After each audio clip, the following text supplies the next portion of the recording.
بھارتی media back channel رابطوں کی کہانیوں سے بھرا ہوا تھا۔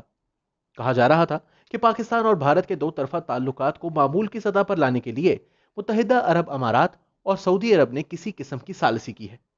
پاک بھارت تعلقات میں اگست 2019 میں اس وقت تلخی آ گئی تھی جب بی جے پی حکومت نے آرٹیکل 370 کو منسوخ کر دیا تھا۔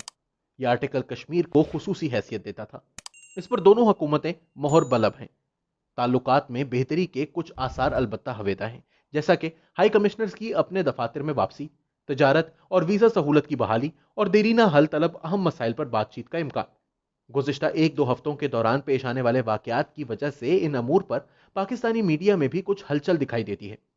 یہ تجزیہ کس حد تک قابل اعتماد یا حقیقت پسندانہ ہے؟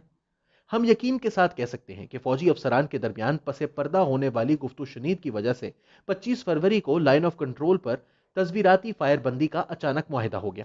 یہ معاہدہ اس وقت ہوا جب آزاد کشمیر کے علاقے بالا کوٹ پر بھارت کے جارحانہ حملے اور پاکستان کی طرف سے منہ توڑ جواب کے 2 سال پورے ہونے میں 2 دن باقی تھے۔ در حقیقت حالیہ مہینوں کے دوران لائن آف کنٹرول پر بدترین گولہ باری ہوتی رہی تھی۔ اس کے نتیجے میں بہت زیادہ جانی نقصان بھی ہوا تھا۔ واقعات کا ایک سلسلہ شروع ہوا جس کی وجہ سے بات چیت کے لیے سازگار ماحول بنانے کا تاثر قائم ہونے لگا۔ گزشتہ ماہ حکومت پاکستان کی نیشنل سیکیورٹی ڈویژن نے chief of army staff general Qamar Javed Bajwa کو پلیٹ فارم مہیا کر دیا۔ انہوں نے بھارت کے حوالے سے قومی سلامتی کے امور کا رخ تبدیل کرنے کی ضرورت پر روشنی ڈالی۔ ان کا کہنا تھا، ہم محسوس کرتے ہیں کہ ماضی کو دفن کر کے آگے بڑھنے کا وقت آ گیا ہے، لیکن قیام امن کے عمل یا بامانی مذاکرات کے لیے ہمارے ہمسائے کو خاص طور پر مقبوضہ کشمیر میں سازگار ماحول قائم کرنا ہوگا۔ ماضی کو دفن کرنے کا مطلب تقسیم کے ادھورے ایجنڈے کو بھولنا ہے، گویا کشمیر کے اہم ایشو کو سرد خانے میں ڈالنا ہوگا۔ مقبوضہ کشمیر میں سازگار ماحول کا مطلب آرٹیکل 370 کی بحالی یا مقبوضہ وادی سے بھارتی فوج کا انخلا یا انسانی حقوق کی پامالی کا خاتمہ ہے۔ گزشتہ ہفتے تک جبکہ مندرجہ بالا کسی سوال کا جواب سامنے نہیں آیا تھا، پاکستان اور بھارت کے وزرائے اعظم اچانک خیر سگالی اور نیک خواہشات کے خطوط کا تبادلہ کرتے دکھائی دیے۔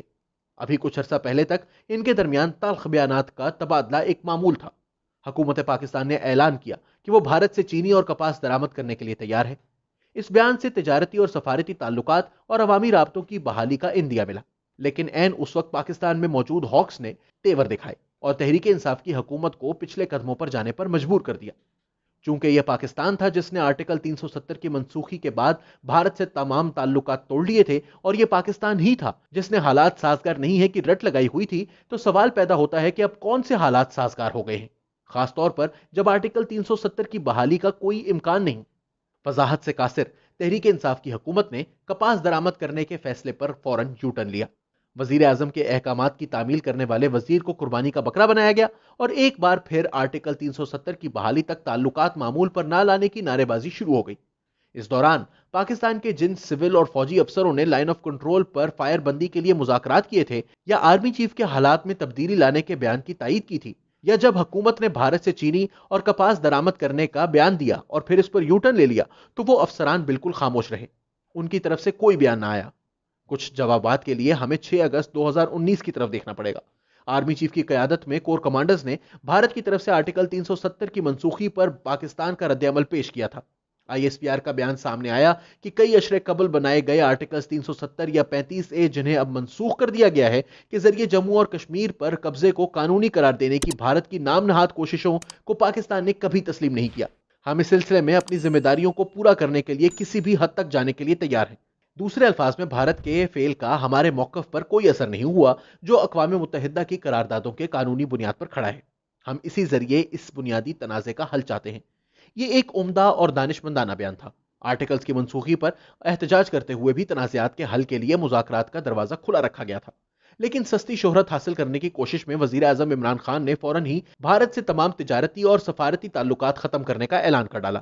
بھارتی وزیر اعظم پر ذاتی حملے کرتے ہوئے انہیں فسطائی مودی کہا اور تعلقات کو معمول پر لانے کے لیے آرٹیکل 370 کی بحالی کو بنیادی مطالبہ قرار دیا۔ اب حقائق کا سامنا ہونے پر احساس ہوا کہ تناؤ میں کمی اور حالات معمول پر لانے کا دباؤ بڑھ رہا ہے، جس کا اشارہ جنرل باجوہ نے علاقائی امن کے حوالے سے کیا تھا۔ تاہم آرٹیکل ختم کرنے کی شرط پوری ہونے کا کوئی امکان نہیں۔ اسی طرح وزیر اعظم پاکستان ایک اور دباؤ کا شکار ہو گئے۔ امکان تھا کہ وہ اپنے بیان پر قائم رہتے ہوئے سوتی کپڑے کی مصنوعات کی برآمد کو سہولت دینے کے لیے بھارت سے کپاس درآمد کریں گے